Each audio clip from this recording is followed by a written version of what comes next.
أعوذ بالله من الشيطان الرجيم بسم الله الرحمن الرحيم وسيجنبها الأتقى صدق الله العظيم وصدق رسوله النبي الكريم إن الله وملائكته يصلون على النبي يا أيها الذين آمنوا صلوا عليه وسلموا تسليما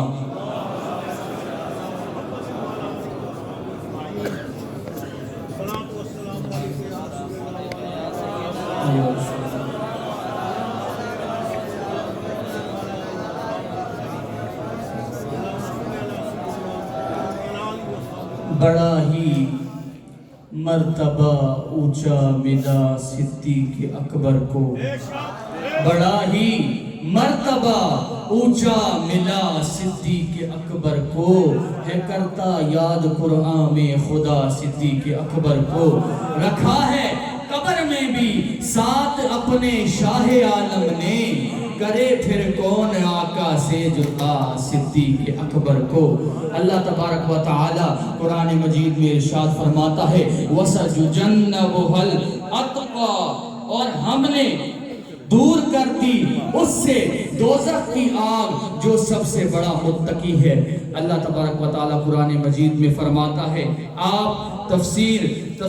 کبیر اٹھا کر دیکھ لیں تفسیر جلالین اٹھا کر دیکھ لیں یا اپنے مصنف کی ہو یا خواہ بیگانے مصنف کی ہو الاتقا سے مراد سب سے بڑا متقی ہے اور اس سے مراد حضرت سیدنا صدیق اکبر ہیں اللہ تبارک و تعالی سورہ مریم میں ارشاد فرماتا ہے کہ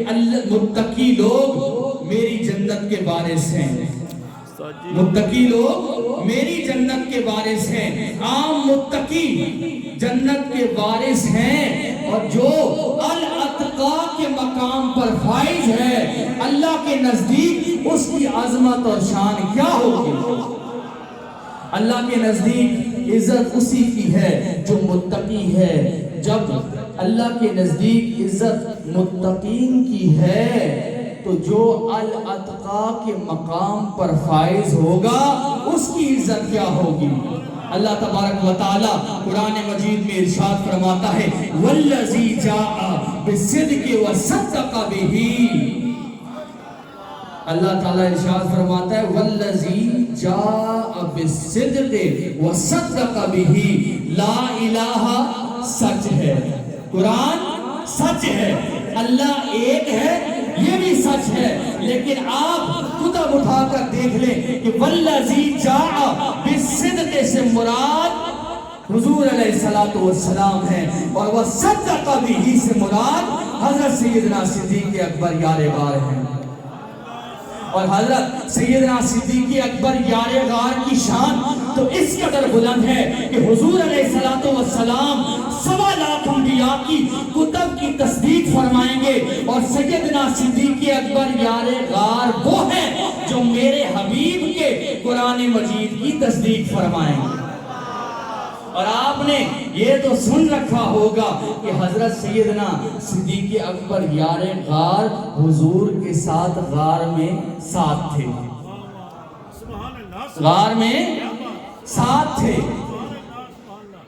آج میں آپ کو بتاتا ہوں کہ دین کے کن کن مناسب میں حضور علیہ السلام کے ساتھ یار غار موجود تھے اس میں سے پہلا یہ کہ جب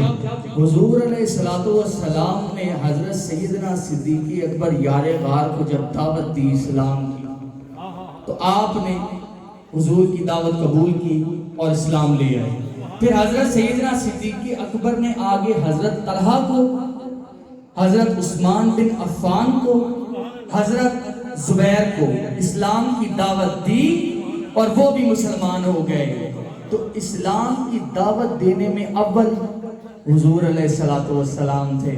اور ثانی اثنین حضرت ابوبکر صدیق ایک یہ اب دوسرا جب حضور علیہ السلام بیمار ہوئے تو آپ نے حضرت سیدنا صدیق اکبر کو امام مقرر کیا امام مقرر کیا تو یہاں بھی ثانی اثنین کون ہوا حضرت ابوبکر صدیق ہوئے اور تیسرا، حضور کے ساتھ آپ ہر غزوے میں شریک ہوئے، آپ ان کی خدمت میں حاضر رہے، تو یہاں ثانی اثنین کون ہوا؟ نعرہ تکبیر، رسالت، یا رسول اللہ، تحقیق، ہمارے علی اعظمیہ رہیہ سلکہ باز شریف، سونے لجپال مرشد ثانی سرکار، سونے میٹھے لجپال مرشد پیر سلطان سرکار۔ اور اب ایک آخری بات جو مجھے سب سے زیادہ پسند ہے، وہ کیا ہے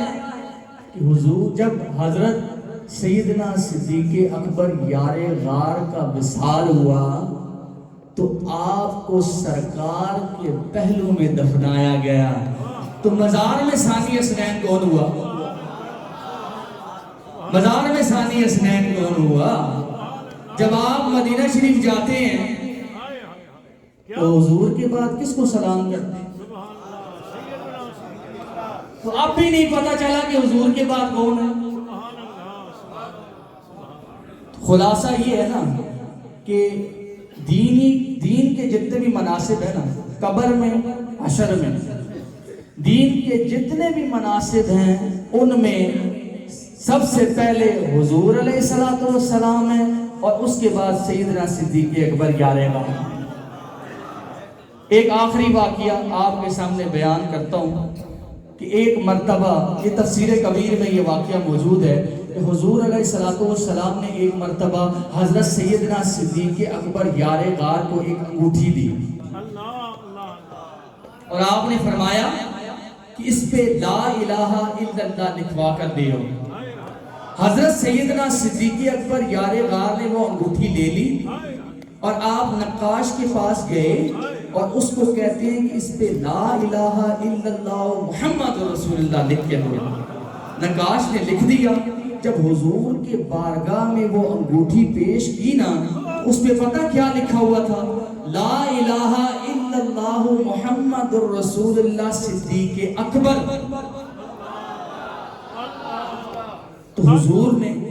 سیدنا صدیق اکبر یار غار سے پوچھا کہ یہ دو نام کی زیادت کیسے؟ تو اب سیدنا صدیق اکبر نے عرض کی، حضور آپ کے نام کو تو میں نے بڑھایا ہے، آپ کے نام کو میں نے بڑھایا ہے، میری محبت نے یہ بات گوارا نہیں کی کہ اللہ کے نام میں اور آپ کے نام میں جدائی پیدا ہو۔ اب آگے عرض کی حضور نے، اب سیدنا صدیق اکبر عرض کرتے ہیں، حضور اپنا نام تو میں نے نہیں لکھا۔ تو اتنے میں سدرہ کے مکین حضرت جبرائیل امین تشریف لے آئے۔ آپ نے عرض کی، حضور سیدنا صدیق اکبر یار غار کا نام میں نے لکھا ہے۔ آپ نے فرمایا کہ جب حضرت سیدنا صدیق اکبر یار غار کی محبت یہ گوارا نہیں کرتی کہ آپ کے نام میں اور رب کے نام میں جدائی پیدا ہو، تو اللہ کی محبت یہ بات گوارا نہیں کرتی کہ